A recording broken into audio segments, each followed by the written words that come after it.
Hello dear students, कैसे हैं आप लोग। उम्मीद करता हूं कि आप लोग स्वस्थ होंगे, मस्त होंगे, अपनी पढ़ाई में व्यस्त होंगे। दोस्तों, मैं विनय विश्वकर्मा आपका स्वागत करता हूं आपके अपने चैनल विनय सर स्टडी में। दोस्तों, आज के वीडियो में हम क्लास 12 फिजिक्स का 8 मोस्ट इंपॉर्टेंट क्वेश्चनों को पढ़ेंगे, जो कि हमारे बोर्ड एग्जाम के लिए मोस्ट इंपॉर्टेंट है। ये 8 क्वेश्चन 2 नंबर वाले क्वेश्चन में पूछे जाते हैं, तो वीडियो में लास्ट तक बने रहिएगा। आज का वीडियो आपके लिए मोस्ट इंपॉर्टेंट है। अगर आप वीडियो पर हैं तो वीडियो को लाइक कर दीजिए, चैनल पर नए सब्सक्राइब कर दीजिए, बेल आइकन को प्रेस कर दीजिए, क्योंकि बोर्ड एग्जाम के हर इंपॉर्टेंट टॉपिक का वीडियो आपको चैनल पर डेली मिलता रहेगा। तो ये वीडियो को स्टार्ट करते हैं। देखिए, पहला क्वेश्चन हमारा है कि स्वप्रेरण गुणांक की परिभाषा दीजिए तथा इसका मात्रक बताइए। यानी स्वप्रेरण गुणांक क्या है, इसकी परिभाषा लिखिए, इसका मात्रक बताइए। तो देखिए इसका उत्तर। देखिए, किसी कुंडली का स्वप्रेरण गुणांक कुंडली में चुंबकीय फ्लक्स ग्रंथिकाओं की संख्या के बराबर होता है। क्या होता है स्वप्रेरण गुणांक? क्या होता है? किसी कुंडली का स्वप्रेरण गुणांक कुंडली में चुंबकीय फ्लक्स होता है, उसकी जो ग्रंथियां होती हैं उसकी ग्रंथिकाओं की संख्या के बराबर होता है। जबकि कुंडली में एकांक धारा प्रवाहित हो रही, जब कुंडली में एकांक एक धारा प्रवाहित हो रही होती है। और स्वप्रेरण गुणांक का जो मात्रक होता है, इसका जो स्वप्रेरण गुणांक का, देखिए इसका जो मात्रक होता है वो होता है हेनरी। तो इसका मात्रक क्या होता है? हेनरी इसका मात्रक होता है। इस प्रकार से आप लिखेंगे तो आपको 2 नंबर मिलेंगे। अब देखिए प्रश्न संख्या दूसरा क्या है। देखिए दूसरा प्रश्न है कि प्रकाश तरंगों के व्यतिकरण से आप क्या समझते हैं। व्यतिकरण की शर्तें लिखिए। तो देखिए इसका उत्तर। प्रकाश के व्यतिकरण के लिए आवश्यक शर्तें। नंबर 1 देखिए, प्रकाश के दोनों स्रोत से निकलने वाली तरंगों की कलाओं का अंतर स्थिर रहता है। क्या होता है? स्थिर रहता है। कलाओं का जो अंतर होता है, अर्थात क्या होता है कि प्रकाश स्रोत कला संबंध होती है या कला संबंध होनी चाहिए। दूसरा शर्त है, दोनों स्रोतों की आवृत्तियां अथवा तरंगदैर्घ्य बराबर होनी चाहिए। तीसरा है, दोनों तरंगों के आयाम बराबर या लगभग बराबर होने चाहिए। और चौथा है, दोनों स्रोत एक दूसरे के निकट होने चाहिए। और पांचवा है, दोनों प्रकाश स्रोत अत्यंत संकीर्ण होने चाहिए। तो ये 5 शर्तें हैं किसके? प्रकाश तरंग के व्यतिकरण के। अब देखिए अगला क्वेश्चन। इस प्रकार से लिखेंगे तो आपको यहाँ से 2 नंबर मिलेंगे। आगे देखिए, तीसरा क्वेश्चन हमारा है कि देहली आवृत्ति तथा कार्यफलन से आप क्या समझते हैं। देखिए देहली आवृत्ति क्या होता है। देखिए, देहली आवृत्ति आपतित प्रकाश की वह न्यूनतम आवृत्ति होती है जो किसी धातु से इलेक्ट्रॉन का उत्सर्जन कर सके। ये होती है देहली आवृत्ति। इसे वी नॉट से प्रदर्शित करते हैं। इसमें कम आवृत्ति होने पर धातु से कोई प्रकाश इलेक्ट्रॉन नहीं निकलता।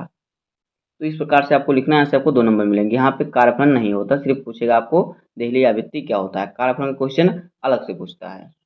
अब देखिए प्रश्न संख्या 4। प्रश्न संख्या 4 कह रहा है कि विद्युत चुंबकीय प्रेरण क्या होता है। इसका उत्तर देखिए, विद्युत चुंबकीय प्रेरण। देखिए, जब किसी कुंडली तथा चुंबक के बीच सापेक्ष परिवर्तन होता है तो कुंडली में से गुजरने वाले चुंबकीय फ्लक्स में परिवर्तन होता है। जब किसी कुंडली या चुंबक के बीच सापेक्ष परिवर्तन होता है तो क्या होता है? कुंडली से जो गुजरने वाला चुंबकीय फ्लक्स होता है उसमें भी परिवर्तन होता है। जिससे क्या होता है? जिससे कुंडली में एक विद्युत वाहक बल उत्पन्न होता है, जिसे प्रेरित विद्युत वाहक बल कहते हैं। और इस पूरे घटना को विद्युत चुंबकीय प्रेरण कहते हैं। बस इतना ही आपको लिखना होगा। उसके बाद देखिए 5वां क्वेश्चन हमारा है कि समविभव पृष्ठ को परिभाषित कीजिए, इसकी 2 विशेषताओं का उल्लेख कीजिए। उत्तर देखिए, समविभव पृष्ठ। देखिए, किसी विद्युत क्षेत्र में स्थित कोई ऐसा पृष्ठ जिस पर स्थित सभी बिंदु पर विभव क्या हो? समान हो। सभी बिंदु पर विभव समान हो, इस उसे समविभव पृष्ठ कहते हैं। किसी विद्युत क्षेत्र में स्थित कोई ऐसा पृष्ठ, मान लीजिए कोई पृष्ठ स्थित है विद्युत क्षेत्र में, यहाँ पर हर एक बिंदु पर विभव क्या है? Plus Q plus Q plus Q plus Q, मतलब हर बिंदु पर विभव क्या है? प्लस क्यू है। तो क्या होगा? ये समविभव पृष्ठ होगा, यानी समान विभव पृष्ठ। अब देखिए इसकी विशेषताएं। नंबर 1, किसी आवेश को समविभव पृष्ठ के एक बिंदु से दूसरे बिंदु तक ले जाने में किया गया कार्य शून्य होता है, यानी कार्य नहीं करना पड़ता इसमें कुछ। दूसरा है, समविभव पृष्ठ के समीप विद्युत क्षेत्र की दिशा समविभव पृष्ठ की क्या होगी? लंबवत होगी। समविभव पृष्ठ है, मान लीजिए यहाँ पे है, इसकी जो विद्युत क्षेत्र की दिशा होगी इसकी लंबवत होगी। अब आगे देखिए प्रश्न संख्या 6।